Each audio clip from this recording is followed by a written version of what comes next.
Friendly ప్రభుత్వమే అయినా విధుల నిర్లక్ష్యాన్ని సహించను, ప్రజలతో గౌరవం ఇచ్చి పుచ్చుకోవాలన్న సీఎం రేవంత్. సింగరేణి గనుల్లో ఊపందుకున్న ప్రచారం, గెలుపు కోసం ఐఎన్టీయూసీ నేతల వ్యూహాలు.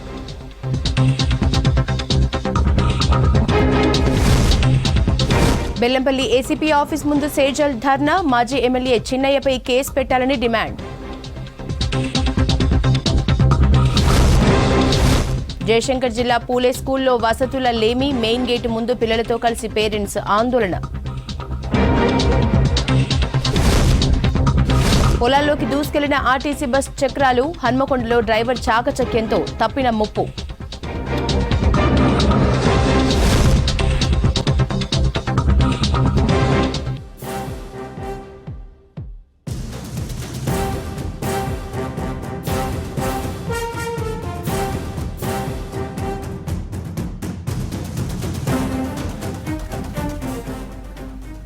రాష్ట్రంలో మరో 6 ఐఏఎస్, 1 ఐపీఎస్ అధికారి బదిలీ అయ్యారు. ఇంటర్ బోర్డు డైరెక్టర్ శృతి ఓజాను నియమించింది ప్రభుత్వం. ట్రాన్స్పోర్ట్ కమిషనర్ గా బుద్ధ ప్రకాష్, ఎక్సైజ్ శాఖ కమిషనర్ గా శ్రీధర్, సివిల్ సప్లై కమిషనర్ గా ఐపీఎస్ అధికారి డిఎస్ చౌహాన్ ను నియమించింది. రంగారెడ్డి కలెక్టర్ భారతి హోలీకేరిపై బదిలీ వేటు వేసింది ప్రభుత్వం. జీఏడీలో రిపోర్ట్ ఇవ్వాలని ఆదేశాలు జారీ చేసింది. మేడ్చల్ కలెక్టర్ గౌతమ్ కి రంగారెడ్డి బాధ్యతలను అప్పగించింది. ఉత్తర్వులు తక్షణమే అమల్లోకి వస్తాయని సీఎస్ తెలిపారు.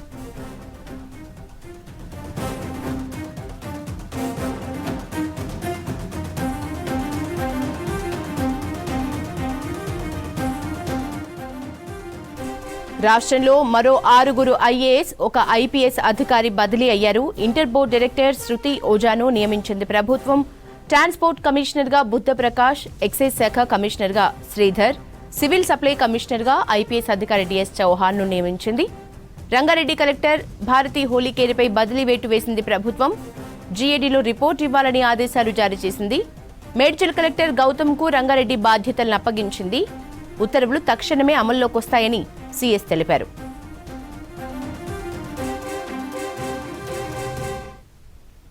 డీటెయిల్స్ యాదగిరి అందిస్తారు. యాదగిరి, ఏ అధికారులు బదిలీ అయ్యారు, డీటెయిల్స్ ఏంటి? యశోదా, కాంగ్రెస్ గవర్నమెంట్ అధికారంలోకి వచ్చిన తర్వాత ఐఏఎస్ లకు సంబంధించి చాలా మార్పులు చేర్పులు చేస్తా ఉన్నారు. అందులో భాగంగానే ఇవాళ మళ్ళీ 7 మందిని ట్రాన్స్పోర్ట్ చేస్తూ వాళ్ళకు మళ్ళీ ఎక్కడ నియామకం చేశారన్న దాని మీద ఇవాళ కొద్దిసేపటి క్రితమే జీవో విడుదల చేశారు. మొత్తం 7 మందిలో జ్యోతి బుద్ధ ప్రకాష్ సంబంధించి ట్రాన్స్పోర్ట్ కమిషనర్ గా నియమించారు. ఇక ఎక్సైజ్ కమిషనర్ గా శ్రీధర్ ను నియమించారు. తర్వాత రంగారెడ్డి కలెక్టర్ గా మొన్నటి వరకు కొనసాగినటువంటి రంగారెడ్డి కలెక్టర్ గా ఉన్నటువంటి భారతి హోలీకేరిని జీఏడీకి రిపోర్ట్ చేయాలని చెప్పారు. ఇక రంగారెడ్డి కలెక్టర్ గా గౌతమ్ ను నియామకం చేశారు. ఇక ట్రైబల్ వెల్ఫేర్ డైరెక్టర్ గా నరసింహారెడ్డి, తర్వాత ఇంటర్ బోర్డు డైరెక్టర్ గా శృతిని నియమించారు. ఇక సివిల్ సప్లై కమిషనర్ గా ఇంతకుముందు అనిల్ కుమార్ ను అక్కడి నుంచి బదిలీ చేసి దేవేంద్ర సింగ్ చౌహాన్ కి అక్కడ నియామకం చేశారు. అంటే తెలంగాణ గవర్నమెంట్ లో, తెలంగాణ ప్రభుత్వంలో కాంగ్రెస్ అధికారంలోకి వచ్చిన తర్వాత చాలా మంది ఐఏఎస్ లను బదిలీ చేస్తా ఉన్నారు. ఇప్పటికే 2 సార్లు చాలా మంది ఐఏఎస్ లను బదిలీ చేశారు. వాళ్ళకు పోస్టింగ్స్ ఇచ్చారు. తర్వాత కొంతమంది పోస్టింగ్ లేక ఉన్న వాళ్ళకు కూడా ఈ కాంగ్రెస్ హయాంలో అవకాశం కల్పించారు. ఇక మరికొన్ని ఐఏఎస్ ల బదిలీ కూడా ఉంటాయని చెప్పేసి పెద్ద ఎత్తున చర్చ జరుగుతుంది. అందులో భాగంగానే ఇవాళ మళ్ళీ 7 మందికి సంబంధించి ఈ ట్రాన్స్ఫర్ చేశారు. దానికి సంబంధించిన జీవో కూడా కొద్దిసేపటి క్రితమే విడుదల చేశారు. ఇంకా మరికొన్ని కూడా ఉండే అవకాశం ఉందని కూడా చర్చ జరుగుతుంది. ఎందుకంటే గత ప్రభుత్వ హయాంలో చాలా మంది అధికారులు కూడా గత ప్రభుత్వం ఉన్నటువంటి వాళ్లకు అనుకూలంగా వ్యవహరించారు అనే ఆరోపణలు పెద్ద ఎత్తున ఉన్నాయి.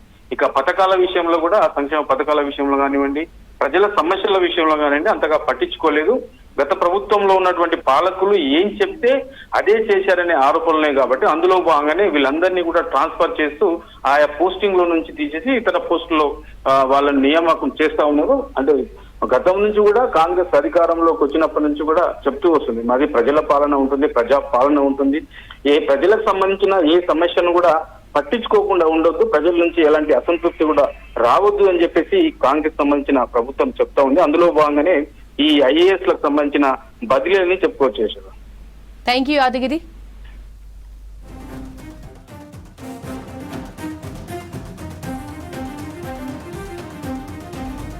కలెక్టర్లు, ఎస్పీలకు సీఎం రేవంత్ సీరియస్ వార్నింగ్ ఇచ్చారు. ప్రభుత్వం ఓపెన్ మైండ్ తో పనిచేస్తుందని, పనిచేయడానికి ఇబ్బంది పడే అధికారులు విధుల నుంచి తప్పుకోవచ్చని సూచించారు.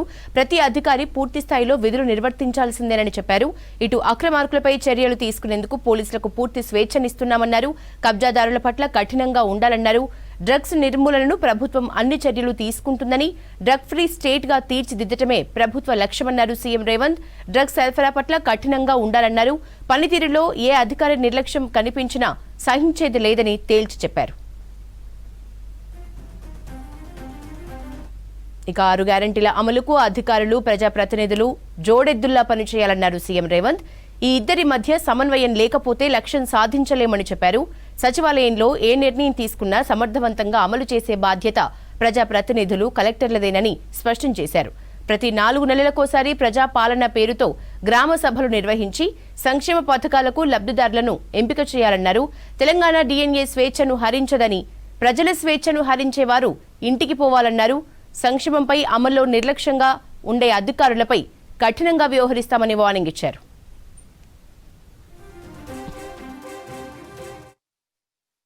ప్రభుత్వం ప్రజలకు హామీలు, తీసుకున్న నిర్ణయాలు అమలు జరగాలంటే అధికారులు, ప్రజాప్రతినిధులు జోడెద్దులాగా పనిచేయాలి. అప్పుడే అనుకున్న లక్ష్యం దిశగా మనం ప్రయాణం చేయడానికి అవకాశం ఉంటుంది. ఇందులో ఏ ఒక్కరు కూడా కాస్త వెనుకాడుతూ చేసినా, సరైన సమన్వయంతో ముందుకు వెళ్ళకపోతే అనుకున్న లక్ష్యము ఆ దిశగా మనం ప్రయాణం సాగించలేము.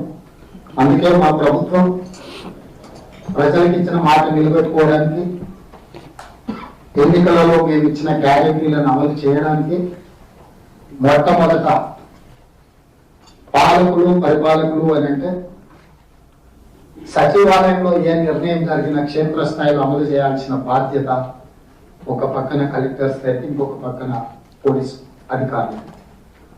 సో ప్రత్యక్షంగా ప్రజలతో సంబంధాలు ఉండాల్సిన వాళ్ళు, ఉండేవాళ్ళు జిల్లా కలెక్టర్లు, జిల్లా ఎస్పీలు అండ్ కమిషనర్స్.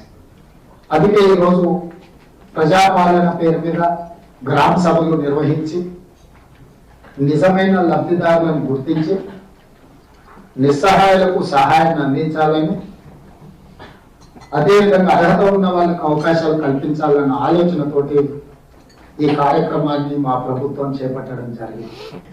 అభివృద్ధి చెందడం అంటే అద్దాల మేడలు, రంగుల గోడలు కాదు.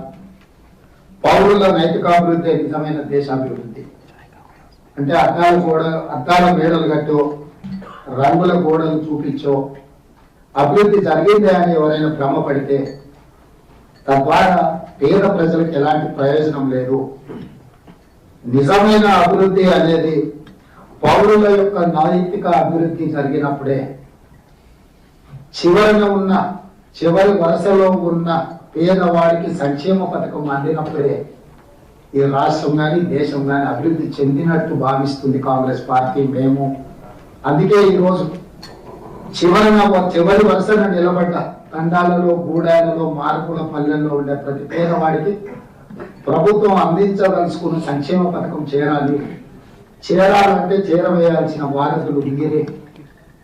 మీ మీదనే మా ప్రభుత్వం పూర్తి స్థాయిలో బాధ్యత పెట్టి, నమ్మకంతో, విశ్వాసంతో ఈ అభయహస్తం ద్వారా అమలు చేయబోయే 6 గ్యారెంటీలను, దానికి సంబంధించిన అర్హులైన నుంచి ఈ రోజు వినతి పత్రాలను లేకపోతే వాళ్ళ అప్లికేషన్స్ తీసుకోవాలని ఆలోచన చేసే ఈ రోజు ఈ కార్యక్రమాన్ని తీసుకోవడం జరిగింది. ఈ ప్రభుత్వం అనేది ఫ్రెండ్లీ గవర్నమెంట్ అనేది అధికారులతో ఎంతవరకు అంటే, మీరు ప్రజల చేత శబాష్ అనిపించుకున్నంత వరకే ఈ ప్రభుత్వం మీతో ఫ్రెండ్లీగా ఉంటుంది. మీ పరిపాలనలో లోపాలు జరిగినా, నిర్లక్ష్యం వహించినా, లేదా ఉద్దేశపూర్వకంగా రకరకాల నిర్ణయాలు తీసుకున్నప్పుడు తప్పకుండా ఈ ప్రభుత్వం వాటన్నిటిని కూడా సమీక్షించడం జరుగుతుంది. అదేవిధంగా చట్టాలను, రూల్స్ ని అమలు చేసేటప్పుడు రూల్స్ ని మీరు ఎంత జాగ్రత్తగా ఆబ్జెక్టివ్ పర్పస్ లో చూసుకొని అమలు చేస్తారో, అధికారులకు మానవీయ కోణం అనేది ఉండాలి. చట్టాన్ని అమలు చేసేటప్పుడు మానవీయ కోణం ఉన్నప్పుడు తప్పకుండా 99% పేద ప్రజలు తీసుకొచ్చే సమస్యలకు పరిష్కారం చూపించే అవకాశం ఉంటుంది. మానవీయ కోణంతో ప్రజలు లేవనెత్తిన అంశాలను మనం అర్థం చేసుకోలేకపోతే మనం ఏ సమస్య కూడా పరిష్కారం చూపించలేము. భద్రాద్రి కొత్తగూడెం జిల్లా ఇల్లందు ఏరియా సింగరేణిలో ఈ నెల 27న గుర్తింపు సంఘం ఎన్నికలు జరగనున్నాయి. కార్మిక సంఘాలు ఎన్నికలకు సన్నద్దమవుతున్నాయి. ఇల్లందు ఏరియా ఓసీ గనుల దగ్గర పిట్ మీటింగ్లతో ప్రచారం కొనసాగిస్తున్నారు కార్మికులు. సింగరేణి ఎన్నికలు వాయిదా పడతాయన్న ప్రచారంతో స్తబ్దతను పాటించిన యూనియన్లు తిరిగి ఎన్నికల సైరన్ మోగించాయి. రేవంతన మా ఇల్లందును కనుమరుగు కాకుండా కాపాడుతాడని ఒక నమ్మకం కోరం కనకాన నాయకత్వంలో గతంలో 2017లో పనిచేసిన మరి గెలిపించుకున్న కార్యకర్తలకు అండగా ఉన్నారు కాబట్టి ఈసారి కూడా పట్టం కట్టారు. ఇంకో విషయం ఏంటంటే జేకేఓసి ఎక్స్టేషన్ మైన్ ఏదైతే ఉందో మరి రోంపేడు మైన్గా రేపు అవతరించబోతుంది. దాంట్లో ఇల్లందు నుంచి ఏ ఒక్క కార్మికుడిని కూడా మేము పంపించకుండా ఇల్లందుని సర్దుబాటు చేయాలనేది ఒక ప్రధానమైన లక్ష్యంగా మేము పెట్టుకున్నాం. సింగరేణిలో ఉన్నంతకాలం ఇల్లందు ఉంటుందని చెప్పేసి తెలియజేస్తా ఉన్నాం. ఇల్లందుకు డిప్యుటేషన్ మీద వచ్చిన కార్మికులు కూడా దయచేసి మేము ఒక విజ్ఞప్తి చేస్తా ఉన్నాం, భయపడొద్దు కార్మిక సోదరులారా. డిప్యుటేషన్ మీద వచ్చిన కార్మికులందరినీ కూడా ఇల్లందులోనే మేము కాపాడుకుంటాం, ఇల్లందు నుంచి ఎటు వెళ్ళనీయమని చెప్పేసి కార్మిక సోదరులకు మనవి చేస్తా ఉన్నాం. ఇల్లందును కాపాడే దమ్ము ధైర్యం కాంగ్రెస్ పార్టీకి ఐఎన్టీసీ యూనియన్కే ఉంది. ఈ ఇల్లందును కనుమరుగు కాకుండా ఈ ఇల్లందును సస్యశ్యామలంగా కాపాడుకునే దమ్ము కూడా మా ఐఎన్టీసీకే ఉంది. అది మీరు గడియారం గుర్తుకు ఓటేసి గెలిపిస్తేనే సాధ్యపడుతుంది తప్ప మేము ఓడిపోతే మేము పోయి అడగలేము. కాబట్టి మీరు మా భుజస్తంభాల మీద బరువు బాధ్యతలు పెట్టండి. ధర్మబద్ధంగా న్యాయబద్ధంగా యూనియన్గా మేము ఏం చేయాలో పార్టీ ముందు పెట్టి కాపాడుకుంటామని చెప్పేసి కార్మికులకు తెలియజేస్తా ఉన్నాను. గుర్తింపు సంఘ ఎన్నికల్లో సింగరేణి కాస్ వర్కర్స్ యూనియన్ అన్ని ఏరియాల నుంచి కూడా మేము 11 ఏరియాల్లో పోటీ చేయడం జరుగుతూ ఉంది. ప్రభుత్వ పరంగా యూనియన్లు ఉంటే మరి కార్మికులకు ఎలాంటి ప్రయోజనం ఉంటుందనేది పూర్తిగా మనకు అర్థమవుతూ ఉంది. ఇవాళ భారత కమ్యూనిస్ట్ పార్టీ సిపిఐగా, అదేవిధంగా ఇవాళ సింగరేణి కాస్ వర్కర్స్ యూనియన్గా ఇలా ప్రభుత్వంలో అధికారం ఉన్నా లేకపోయినా, ఎంపీలు ఉన్నా లేకపోయినా కూడా 81 సంవత్సరాల చరిత్ర కలిగిన యూనియన్ కార్మికుల కోసం, సింగరేణి కార్మికుల కోసం అనేకమైనటువంటి ఉద్యమాలు చేసి అనేకమైనటువంటి హక్కులు సాధించుకున్నటువంటి చరిత్ర ఉంది. ఇవాళ ఒకప్పుడు 6,000 మంది కార్మికులు పనిచేస్తే ఇవాళ 600 మంది కార్మికులు పనిచేసేటువంటి పరిస్థితి వస్తూ ఉంది. దానికి కారణం ఏంటంటే ప్రభుత్వం జోక్యం చేసుకోవడం వల్ల ఈ ఉన్నటువంటి సింగరేణిలో నిర్వీర్యమైనటువంటి పరిస్థితిలో కొత్త బాయిలు, అండర్గ్రౌండ్ బాయిలు రాక, వచ్చినటువంటి ఓపెన్ కాస్ట్లకు పర్మిషన్ లేక, వచ్చిన ఓపెన్ కాస్ట్ కూడా బొగ్గు అదేవిధంగా కోళ్ళు కూడా ప్రైవేటు వాళ్ళకి అప్పచెప్పడం వల్ల ఇవాళ పూర్తిగా సింగరేణిలో కాకుండా ఇల్లందులో పూర్తిగా ఉన్నటువంటి నిర్వీర్యమైనటువంటి పరిస్థితి. జయశంకర్ భూపాలపల్లి జిల్లా చిట్యాల మండలం ఉడతలలో భారీ చోరీ జరిగింది. ఇంట్లో 35 తులాల బంగారం, 2 లక్షల నగదును ఎత్తుకెళ్లారు. బాధితుడు సారంగపాణి గౌడ్. పోలీసులు కేసు నమోదు చేసి దర్యాప్తు చేపట్టారు. ఆధారాల కోసం ఘటనా స్థలానికి చేరుకుంది క్లూస్ టీం.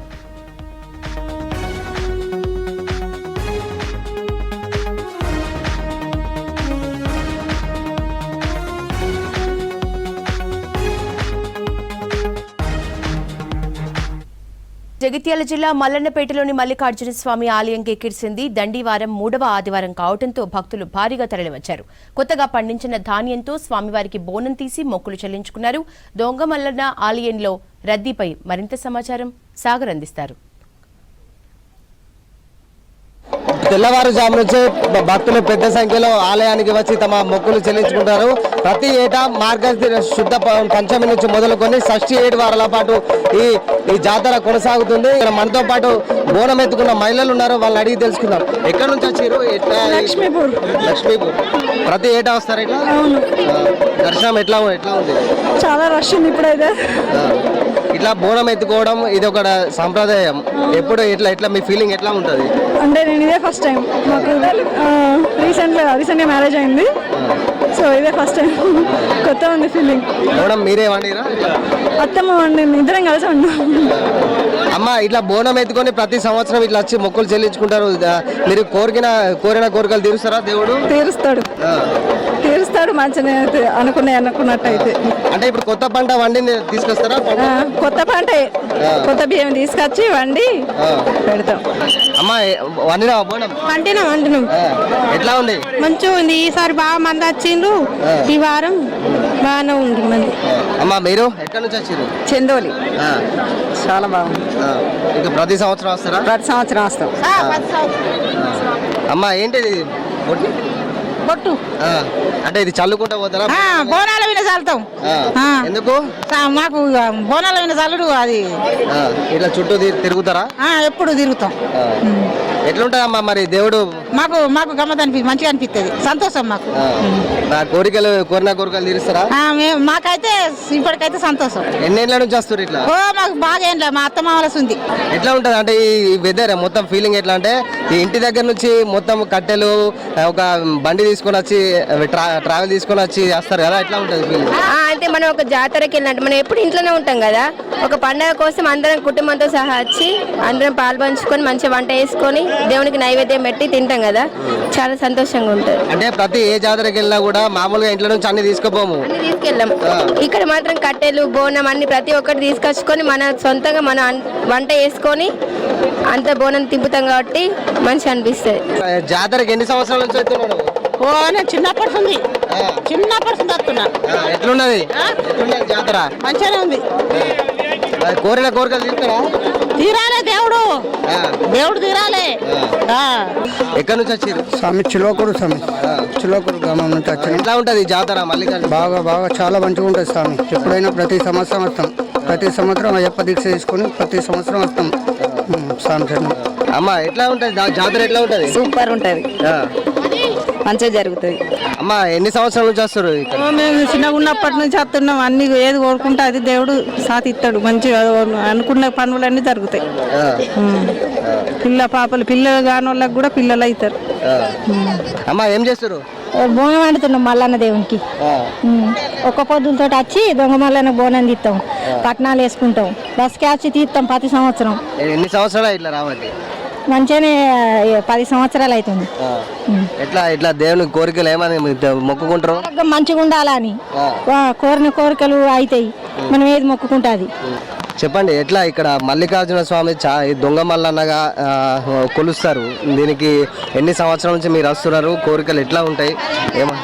నాకు చిన్నప్పటి నుంచి ఇక్కడికి రావడం జరుగుతూ ఉంది. మా పెద్దలు ఎవరైతే పూర్వీకుల నుంచి ఉన్నది, చాలా మహిమగల దేవుడు. వాస్తవంగా ఏదైతే మనసులు అనుకుంటామో మనసులో ఉన్న కోరికలు కూడా చాలా మనకు తీరడం జరుగుతుంది. ఏదైతే మాకు వచ్చినటువంటి కొత్త వరి ధాన్యాన్ని తీసుకొచ్చి మరి అదేవిధంగా కూరగాయలు అంటే ఇక్కడ సోరకాయ కావచ్చు, తర్వాత టమాటా కావచ్చు, తర్వాత చిక్కుడుకాయ కావచ్చు, మిర్చి కావచ్చు, ఇవన్నిటితోటి మనం ఇక్కడ చేయడం జరుగుతుంది. నిజంగా మల్లన్న చాలా మహిమగల దేవుడు. ఇక్కడ మరి దొంగ మల్లన్నగా కూడా ప్రశస్తి ఉన్నది.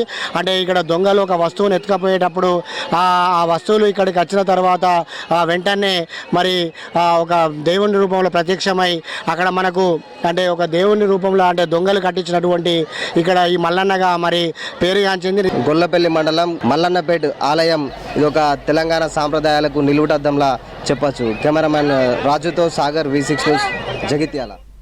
ప్రముఖ పుణ్యక్షేత్రం శ్రీశైలంలో భారీగా భక్తుల రద్దీ ఏర్పడింది. వరుసగా సెలవులు రావడంతో భక్తులు భారీగా తరలివచ్చారు. శ్రీశైలం నుంచి ముఖద్వారం వరకు ట్రాఫిక్ జామ్ అయింది. దాదాపు 6 కిలోమీటర్ల వరకు వాహనాలు నిలిచిపోయాయి. పోలీసులు ట్రాఫిక్ ని క్లియర్ చేస్తున్నారు.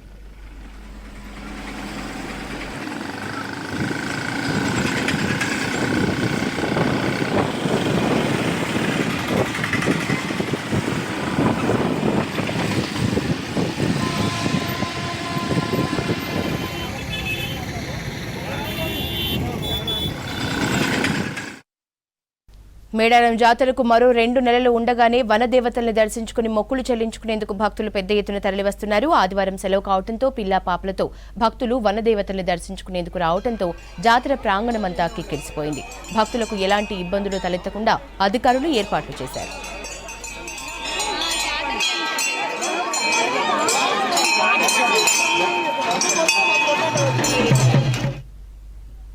యాదాద్రి శ్రీ లక్ష్మీ నరసింహస్వామి వారి సన్నిధికి భక్తులు పోటెత్తారు. ఆదివారం సెలవు కావడంతో అధిక సంఖ్యలో భక్తులు తరలివస్తున్నారు. రద్దీ అధికంగా ఉండటంతో ఆలయ పరిసరాలు భక్తులతో కిటకిటలాడుతున్నాయి. స్వామివారికి ప్రత్యేక ప్రవేశ దర్శనానికి 3 గంటల సమయం, ఉచిత దర్శనానికి 4 గంటల సమయం పడుతోంది.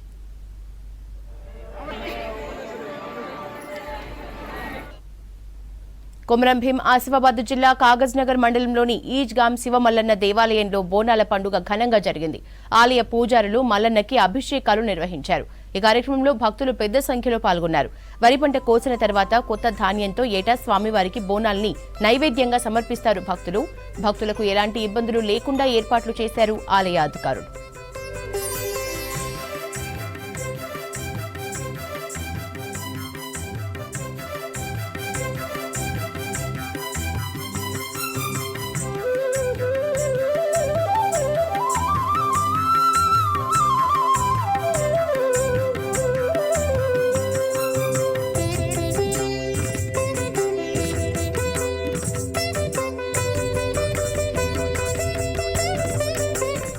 మారిన వాతావరణ పరిస్థితుల్లో నిజామాబాద్ జిల్లా రైతులు ఆందోళన చెందుతున్నారు. కొద్ది రోజులుగా జిల్లాలో చలి తీవ్రత పెరగడంతో నారుమళ్లు రంగు మారుతున్నాయి. దీంతో రైతులు రెండోసారి కూడా నారుమళ్లు వేసుకున్నారు. అయినా నారుమళ్లు ఎదగట్లేదంటున్నారు రైతులు.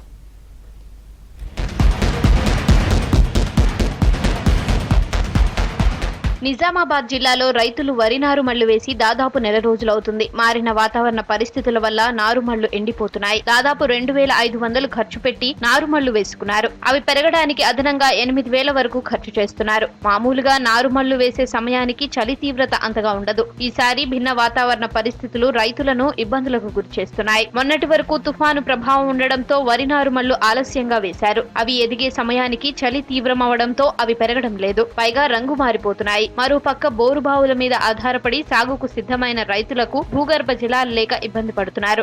నేను 5 ఎకరాలకు పుట్ట వేయడం జరిగింది.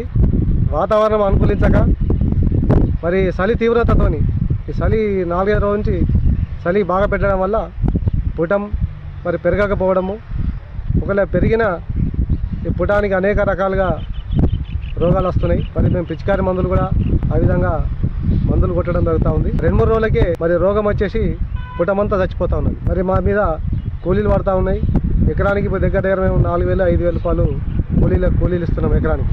ప్రతి సంవత్సరం కూడా మాకు పుటం ఈ చలికాలంలో 35 నుంచి 40 దినాల్లో కూడా మాకు పుటం చేతికి వచ్చేది. ఇప్పుడు 50 దినాల నుంచి కూడా పుటం మాకు చేతికి వస్తుంది. అసలు ఎర్ర పడుతుంది, వాతావరణం అసలు సూట్ అవుతుంది. అసలు బాగా ఇబ్బంది అవుతుంది. అసలు మందు వెళ్ళినా మొన్న గుల్కులు బిజిట్ వెళ్ళినా ఇంతకుముందు మన స్ప్రే చేసినా అసలు అయితే లేదు. ఎందుకో ఏమో వాతావరణం చేంజ్ అవుతుంది. మందులేమో నిజామాబాద్కి వెళ్ళి ఇక్కడ మాగ్లూరుకి వెళ్ళి తెచ్చిన 6-7 వేలు అయినాయి. మందులు పై మందులు కొట్టినా గుల్కులు చల్లినా అసలు ఎర్రబడుతుంది. ఇంతకుముందు అక్కడ పోసినా అక్కడ రాకపోతాం, ఇక్కడ పోతే ఒక డల్లు పడ్డి వర్షం ఇట్లా ఇబ్బంది అవుతుంది.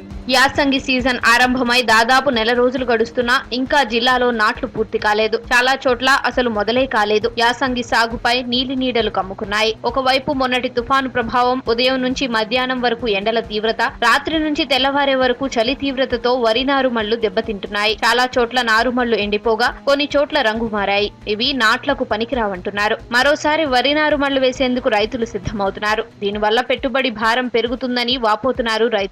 5 సంచుల పడ్డ ఇత్తనాలు తెచ్చినాం. ఇత్తనాలు తెచ్చి పోస్తే 2 సంచుల ఎకరంకు కూడా వచ్చేటట్టు లేదు. అది పుట్టం చలి ప్రభావమా మరి ఏ ప్రభావమో తెలుస్తలేదు.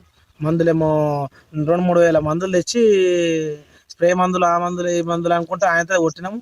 అయినా అది ఎదుగుతాను లేదు పుట్టం. ఇప్పుడు మళ్ళీ ఇంకో తాట పోసుకోవాలన్నా టైం ఏమో లేదు. సంక్రాంతి ఏమో దగ్గరకు వస్తున్నది. 15-20 రోజులే ఉన్నాయి. 20 రోజులలో మళ్ళీ వస్తే ఇప్పుడు ఏం వచ్చేటట్టున్నది. ఇప్పటికే జిల్లాలో 40% నారుమళ్లు దెబ్బతిన్నాయి. చలి తీవ్రత పెరగడం, సాగు ఆలస్యంగా మొదలు పెట్టడం లాంటి కారణాలతో పంటల సాగుకు ముందుకు రావడం లేదు రైతులు. ప్రతి సంవత్సరం జిల్లాలో 4.15 లక్షల ఎకరాల్లో యాసంగి సాగవుతోంది. ఈసారి అలాంటి పరిస్థితి ఉండకపోవచ్చని రైతులు అంటున్నారు. ప్రస్తుత వాతావరణ పరిస్థితులు చూస్తే యాసంగి సాగు సాఫీగా సాగేలా లేదు.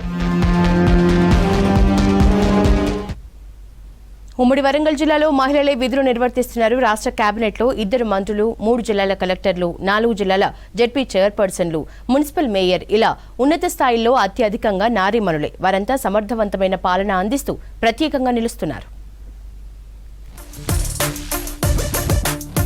బహుశా దేశంలో ఏ జిల్లాకు లేని ఓ చరిత్ర ఇప్పుడు ఉమ్మడి వరంగల్ జిల్లా సొంతం చేసుకుంది. ఇక్కడ అంతా అతివలే సారథులు. ఉన్నతాధికారుల నుంచి మొదలు ప్రజాప్రతినిధుల్లో 80% మహిళలే ఉండడం ప్రత్యేకంగా నిలుస్తోంది. పాలనలో తమదైన ముద్ర వేసుకుంటున్నారు.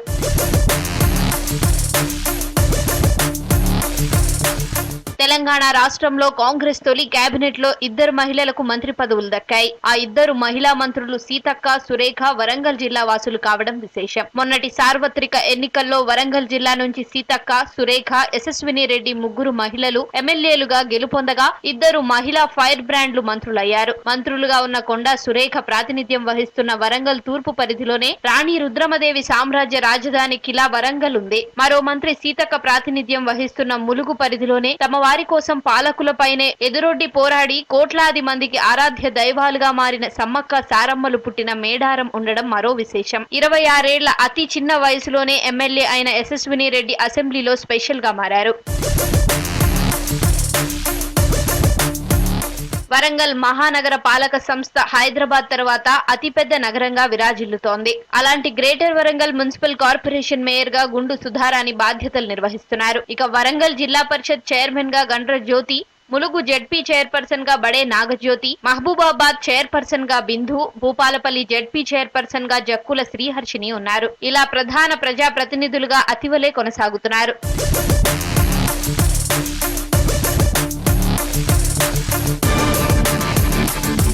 ఉమ్మడి వరంగల్ జిల్లా పరిధిలో మొత్తం 6 జిల్లాలున్నాయి. వాటిలో 3 జిల్లాల కలెక్టర్లు మహిళలే ఉన్నారు. వరంగల్ జిల్లా కలెక్టర్ గా ప్రావీణ్యారెడ్డి, హనుమకొండ కలెక్టర్ గా స్నిగ్ధా పట్నాయక్, ములుగు కలెక్టర్ ఇలా త్రిపాఠి బాధ్యతలు నిర్వహిస్తున్నారు. మొన్నటి సాధారణ ఎన్నికలను వీరు సమర్థవంతంగా నిర్వహించారు. అలాగే మహిళా ఐఏఎస్ అధికారులు అదనపు కలెక్టర్లుగా ఉండడం విశేషం. మరోవైపు జిల్లా జడ్జి కూడా స్త్రీమూర్తే కావడం మరో విశేషం. జస్టిస్ రాధాదేవి ప్రస్తుతం జిల్లా ప్రధాన న్యాయమూర్తిగా జిల్లా న్యాయ సేవా సంస్థ చైర్మన్ గా బాధ్యతలు నిర్వహిస్తున్నారు.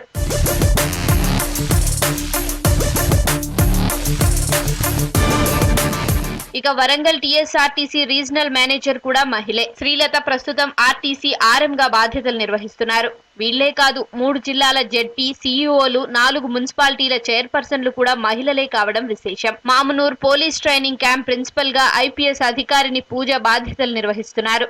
ఇలా ప్రముఖులే కాదు స్థానిక సంస్థల్లోనూ మహిళలు వారి సత్తా చాటుతున్నారు. గ్రామాల్లో వారి మార్క్ ప్రదర్శిస్తున్నారు.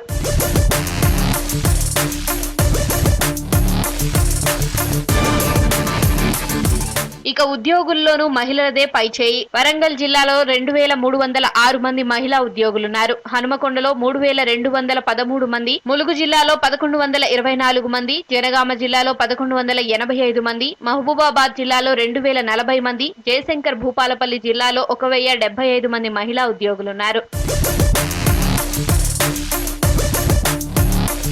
ఇందుగలరు అందులేరను సందేహము వలదన్నట్లు వరంగల్ ఉమ్మడి జిల్లాలో అన్ని విభాగాల్లో మహిళలే సారథులుగా పరిపాలనా పగ్గాలు చేతపట్టి నడుపుతున్నారు. సంగారెడ్డి జిల్లాలోని పారిశ్రామిక ప్రాంతాల్లో గుట్టుగా అక్రమాలు జరుగుతున్నాయి. ఆహార పదార్థాల కల్తీ ఓవైపు, మాదక ద్రవ్యాల తయారీ మరోవైపు జరుగుతోంది. మూతపడ్డ చిన్న పరిశ్రమలే కేంద్రంగా డ్రగ్స్ తయారీ చేస్తున్నారని ఆరోపిస్తున్నారు స్థానికులు. పారిశ్రామిక ప్రాంతం అక్రమాలకు అడ్డాగా మారిన పోలీసులు పట్టించుకోవటం లేదని మండిపడ్డారు.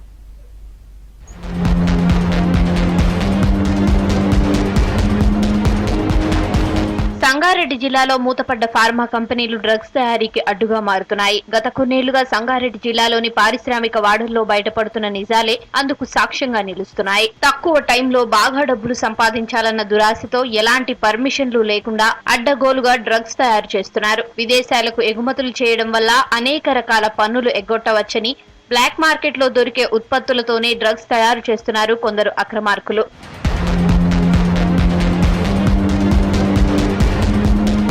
జిన్నరం, గడ్డపోతారం పారిశ్రామిక వాడల్లో డ్రగ్స్ దందా గత కొన్నేళ్లుగా జోరుగా సాగుతోంది. గతంలో లూసెన్ డ్రగ్స్ పరిశ్రమలో 25,000 కిలోల ట్రమడాల్ పాకిస్తాన్ కు ఎగుమతి చేసినట్లు ఎన్సీబీ అధికారులు నిర్ధారించారు. డెన్మార్క్, జర్మనీ, మలేషియా దేశాలకు ఎగుమతి చేసేందుకు మాత్రమే అనుమతి ఉన్న ఈ పరిశ్రమ పాకిస్తాన్ కు దొడ్డిదారిన పంపించి పట్టుబడింది. 3.85 కిలోల ఎసిటిక్ ఎన్హైడ్రైడ్ ఇక్కడ మాయమైనట్లు వెల్లడవడంతో పరిశ్రమకు చెందిన 5గురిని అరెస్ట్ చేశారు.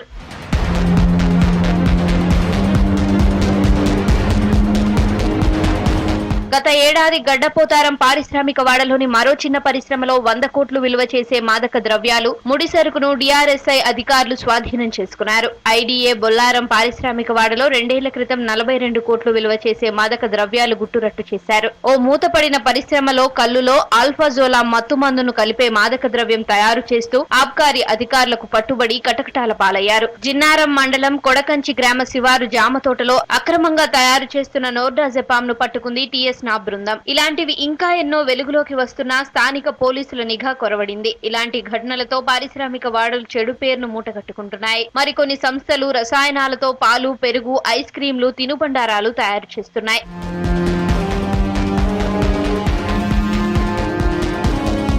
బయటకు చూడడానికి సాధారణ పరిశ్రమల తరహాలోనే కనిపించినప్పటికీ అక్రమ దందా అంతా పకడ్బందీగా కొనసాగుతున్నాయి. పారిశ్రామిక వాడల్లో తయారవుతున్న పదార్థాలు, మూతపడ్డ పరిశ్రమల్లో జరుగుతున్న అక్రమ దందాలపై ప్రత్యేకమైన నిఘా పెట్టాలని సంబంధిత అధికారులు తరచుగా తనిఖీలు చేస్తుండాలని కోరుతున్నారు స్థానికులు.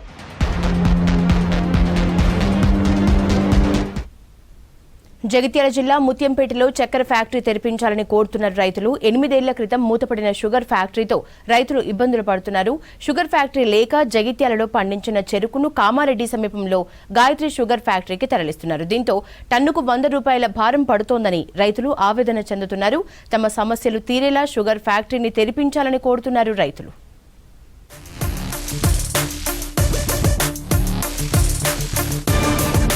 ఓ పరిశ్రమ వస్తే ఎందరికో ఉపాధి దొరుకుతుంది. ఆ పరిశ్రమ వ్యవసాయ అనుబంధంగా ఉంటే వేలాది రైతులకు మేలు చేస్తుంది. ప్రత్యక్షంగా పరోక్షంగా ఆ ప్రాంత అభివృద్ధికి దోహదపడుతుంది. అదే పరిశ్రమ మూతపడితే ఇందుకు విరుద్ధమైన ఫలితాలు వస్తాయి. జగిత్యాల జిల్లా మల్లాపూర్ మండలం ముత్యంపేటలో నిజాం డక్కన్ షుగర్ లిమిటెడ్ మూతపడడంతో ఇప్పుడు అదే జరుగుతోంది. ఒకప్పుడు ఈ పరిశ్రమ ఇక్కడి చెరుకు రైతుల జీవితాల్లో తీపిని నింపితే 8 ఏళ్ల క్రితం ఉన్నట్టుండి మూతపడడంతో ఇక్కడ చెరుకు సాగు బాగా తగ్గిపోయింది. కొంతమంది రైతులు పంట సాగు చేస్తే పండించిన పంటను కామారెడ్డి తరలించి అమ్ముకోవలసి వస్తోంది. దీంతో రవాణా భారం తడిచి మోపెడవుతోంది.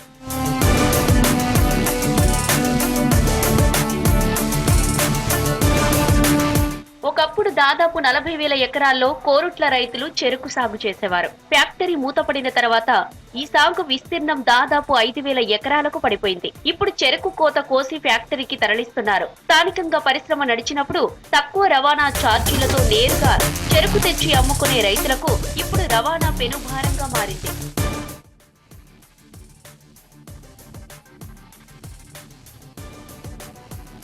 ముత్యంపేట షుగర్ ఫ్యాక్టరీ మూసివేయడంతో 100 కిలోమీటర్ల దూరంలో ఉన్న కామారెడ్డి షుగర్ ఫ్యాక్టరీకి చెరుకు తరలిస్తున్నారు. రైతులు టన్నుకు 400 నుంచి 500 వరకు రవాణా భారాన్ని భరించాల్సి వస్తోంది. ఇక్కడి నుంచి చెరుకును తీసుకెళ్లి అక్కడ తూకం వేయడానికి 2 రోజుల పాటు వేచి ఉండాల్సి వస్తోంది. ఈలోగా కోసినప్పుడున్న చెరుకు బరువు కూడా తగ్గి రైతులకు 2 విధాల నష్టం కలుగుతోంది. మాకు ముత్యంపేటలో షుగర్ ఫ్యాక్టరీ ఉంది. దాన్ని మీరు తెరిపిస్తానని మాట ఇచ్చిర్రు. మీరు ఇవాళ ముఖ్యమంత్రి కూడా అయినరు కాబట్టి ఖచ్చితంగా మా రైతుల పక్షాన ఉండి మా రైతులకు మేలు చేయాలా. ఇది తెరిపించకపోవడం వల్ల మాకు కామారెడ్డికి పోవాలంటే ఒక టన్ను ఎంబట 400 నుంచి 500 అదనం ఖర్చు పడుతుంది. వరి, మొక్కజొన్న, పసుపు లాంటి పంటలతో పోలిస్తే చెరకు పంట రైతులకు ఎంతో లాభదాయకమైన పంట. వరి, మొక్కజొన్నలు వర్షభావానికి, అధిక వర్షాలకు పురుగుపట్టి నష్టం కలిగిస్తాయి. చెరకు పంట ప్రకృతి వైపరీత్యాలను తట్టుకుని రైతులకు లాభం చేకూరుస్తుంది. అందుకే ఈ ప్రాంత రైతులు చెరకు పంట పండించడానికి మొగ్గు చూపుతారు. ఇప్పుడు రవాణా భారంతో సాగుకు అనేక మంది రైతులు దూరం కాగా పండించిన రైతులు మాత్రం ట్రాన్స్పోర్ట్ సమస్యతో ఇబ్బంది పడుతున్నారు.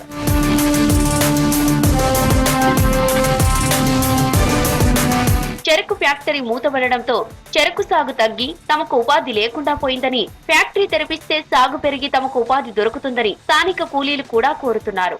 ఈ షుగర్ ఫ్యాక్టరీ బంద్ ఉండడం వల్ల ఇప్పుడు రైతు వాళ్ళు కూడా చెరుకు పెట్టకొచ్చిర్రు. ఇప్పుడు ఆ చెరుకు పెట్టకపోతే మేము ఎట్లా బతకాలా? మేము గరీబోళము. మాకు ఈ పని లెక్క ఈ పని తప్ప వేరే పని దొరకది. షుగర్ ఫ్యాక్టరీ చాలా అయితే రైతు వాళ్ళు పంట పెడతారు, మాకు పని దొరుకుతుంది. అయితేనే మేము బతకడం మాకు అవుతుంది. ఫ్యాక్టరీ కోసం వల్ల ఈ పని దొరకడం లేదు. ఈ ఫ్యాక్టరీ చాలా అయితేనే మాకు ఇది అవుతుంది. ముత్యంపేట షుగర్ ఫ్యాక్టరీ నడుస్తున్నప్పుడు కోరుట్ల, జగిత్యాల నియోజకవర్గంలో వేల ఎకరాలలో రైతులు చెరుకు పంట పండించేవారు. చెరుకు ఫ్యాక్టరీని గత ప్రభుత్వం మూసివేయడంతో రైతులు చెరుకు పంటను పండించడం తగ్గించి వరి, పసుపు, మొక్కజొన్న పండిస్తున్నారు. కొందరు రైతులు చెరుకు పంటతో వచ్చే లాభాలను దృష్టిలో పెట్టుకుని రవాణా భారాన్ని భరిస్తూ ఇప్పటికీ చెరుకు పంటను పండిస్తున్నారు. తమరిచ్చిన మాట ప్రకారం మాకు ముత్యంపేటలోని షుగర్ ఫ్యాక్టరీని తెరిపిస్తే మాకు ఎంతో మీరు మేలు చేసిన వారు అవుతారు. ఎందుకంటే మాకు ఇక్కడ నుంచి దరిదాపులా ముత్యంపేట షుగర్ ఫ్యాక్టరీ ఒక 4 కిలోమీటర్ దూరంలో ఉంటుంది. అట్లాంటిది ఫ్యాక్టరీ బంద్ కావడం వల్ల కామారెడ్డికి 100 కిలోమీటర్లు అదనంగా దూరం పెరిగింది. ట్రాన్స్పోర్ట్ విషయంలో టన్నుకు 400 రూపాయల నష్టం జరుగుతుంది. అలాగే ఈడ కొట్టి అక్కడికి పోయి అన్లోడ్ చేయడం వల్ల ఈ గ్యాప్లో వెయిట్ లాస్ కూడా జరగడం జరుగుతుంది. కాబట్టి మీరు ఇచ్చిన మాట ప్రకారం దయచేసి మీరు ఈ ఫ్యాక్టరీ ఓపెన్ చేస్తే రైతులకు ఎంతో మేలు చేసిన వారు అవుతారు. ఇటీవల తరచూ అకాల వర్షాలతో వరి లాంటి పంటల దిగుబడి తగ్గిపోయి కొనుగోలు కేంద్రాలలో జరిగే మోసాలతో విసుగు చెందిన రైతులు షుగర్ ఫ్యాక్టరీ తెరిపించడానికి ఉద్యమాలు చేస్తూ నాయకులపై, అధికారులపై ఒత్తిడి తీసుకొస్తున్నారు. 2 నెలల క్రితం రేవంత్ రెడ్డి పాదయాత్రలో భాగంగా మూతపడిన ముత్యంపేట షుగర్ ఫ్యాక్టరీ వద్దకు వచ్చారు. కాంగ్రెస్ ప్రభుత్వం వచ్చిన 6 నెలల్లో షుగర్ ఫ్యాక్టరీ తెరిపిస్తానని రైతులకు మాట ఇచ్చారు. ఇప్పుడు రేవంత్ రెడ్డి ఏకంగా సీఎం కావడంతో ఇక్కడి రైతులలో ఆశలు చిగురించాయి. నేను మాటిస్తున్న కాంగ్రెస్ పార్టీ అధ్యక్షుడిగా కొత్త సంవత్సరం, కొత్త ప్రభుత్వం, కాంగ్రెస్ ప్రభుత్వం జనవరి 1, 2024 నాడు ఏర్పడుతుంది. 6 నెలలు తిరిగే లోపల మీ పరిశ్రమలు తెరిపించి ఇచ్చిన మాట ప్రకారం రేవంత్ రెడ్డి 6 నెలల్లో షుగర్ ఫ్యాక్టరీ పునరుద్ధరణకు చర్యలు చేపడితే తాము తిరిగి చెరుకు పంటను పండించుకొని ఇన్నాళ్లు నష్టపోయిన దాన్ని తిరిగి సంపాదించుకుంటామని రైతులు ఆశాభావం వ్యక్తం చేస్తున్నారు.